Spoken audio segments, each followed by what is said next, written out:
Tiburcio Vázquez, bandido, rebelde y el último forajido californio, activo, décadas de 1860-1870, en la segunda mitad del siglo XIX. California era una tierra que aún estaba en guerra consigo misma. El oro había traído riqueza, la condición de Estado había traído leyes, pero la justicia, la verdadera justicia, seguía aplicándose de manera desigual. Y de ese territorio inquieto surgió un hombre cuyo nombre resonaría en titulares, salas de tribunal y el folclore, Tiburcio Vázquez. Para algunos, fue un asesino y ladrón, para otros, un rebelde nacido demasiado tarde para salvar una cultura que se desvanecía, un niño californio en un mundo anglo. Tiburcio Vázquez nació en 1835 cerca de Monterrey, cuando California aún era territorio mexicano. Su familia era californio, descendientes hispanohablantes de los primeros colonos, orgullosos, educados y propietarios de tierras, pero cuando Vázquez llegó a la adolescencia, todo había cambiado.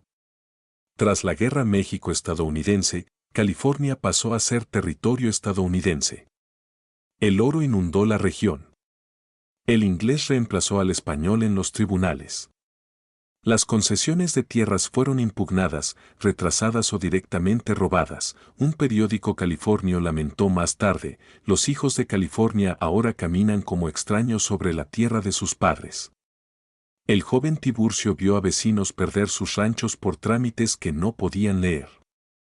Vio cómo la autoridad pasaba a manos extranjeras. Era brillante, elocuente y profundamente consciente de la injusticia, y esa conciencia moldearía al hombre en que se convertiría, su primer crimen. En 1854, a los 19 años, Tiburcio Vázquez asistió a un fandango, un baile, una celebración, un recordatorio de las viejas costumbres. Estalló una disputa, el acero relució. Cuando todo terminó, un hombre yacía muerto. El periódico Alta California informó: otra vida ha sido tomada en un acto de violencia sin sentido, siendo el acusado un joven californio de crianza respetable. Vázquez fue arrestado, juzgado y condenado a prisión en San Quentin. Tras las rejas, la ira que había hervido en su interior se endureció hasta convertirse en determinación.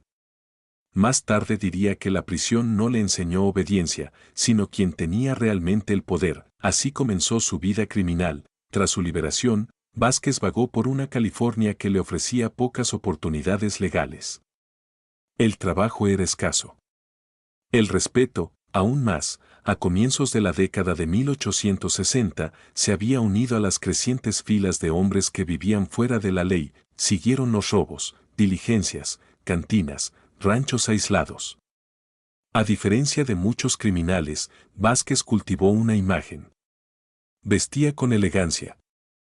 Montaba caballos finos y se comportaba como un caballero. The Los Angeles Star escribió: Vázquez no es un salteador común, se conduce con el porte de un caballero, incluso cuando despoja a sus víctimas de sus bolsillos.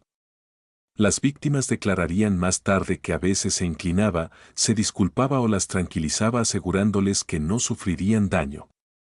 Sí cooperaban, pero bajo la cortesía siempre acechaba la violencia. Podía ser despiadado. Sangre en Tres Pinos. La ilusión se hizo añicos en 1873, en el pueblo de Tres Pinos. Vázquez y su banda intentaron un robo que se salió de control. Estallaron los disparos. 3 hombres murieron. El San Francisco Chronicle declaró: la banda de Vázquez ha mostrado su verdadero rostro, no uno de romance, sino de sangre fría y despiadada. La opinión pública cambió bruscamente, se elevaron las recompensas, partida tras partida salió en su búsqueda. Vázquez ya no era solo un forajido pintoresco, ahora era el hombre más buscado de California. Un símbolo para algunos, y aún así, mientras muchos periódicos lo condenaban, otros lo defendían. La prensa en español retrataba a Vázquez como un hombre empujado al extremo por la discriminación y el despojo. Un editorial sostenía: si Vázquez es un criminal, entonces la sociedad debe responder por las condiciones que lo hicieron así. El propio Vázquez adoptó esa narrativa, afirmaba que sus robos eran actos de resistencia, dirigidos contra la riqueza anglo, no contra los pobres. Estoy en guerra, se le atribuye haber dicho, no con la gente, sino con la injusticia. Pero la realidad era más compleja, muchas de sus víctimas eran californios, algunas eran agricultores en dificultades, y el dinero robado solía financiar una vida de lujos, ropa fina, juego, mujeres y bebida. La línea entre rebelde y bandido se volvió borrosa, la larga cacería, durante años, Vázquez eludió la captura, se apoyó en simpatizantes, sobornos y el terreno escarpado de colinas y valles. Cambiaba de banda con frecuencia. Consciente de que la lealtad desaparecía cuando el dinero de las recompensas entraba en juego, los alguaciles se quejaban abiertamente, uno de ellos fue citado diciendo, desaparece como humo y reaparece donde la ley es más débil. Pero ningún forajido huye para siempre. En mayo de 1874, la traición finalmente lo alcanzó, captura, con información de informantes. El alguacil William Rowland rodeó un rancho en el sur de California, no hubo un tiroteo dramático. Cuando encontraron a Vázquez, se rindió sin resistencia. The Los Angeles Herald informó. El notorio Tiburcio Vázquez fue capturado sin oponer resistencia, mostrando una calma que asombró a los presentes. Multitudes se reunieron mientras era trasladado a la cárcel. Algunos lo maldecían. Otros observaban en silencio, sin saber si presenciaban la caída de un villano.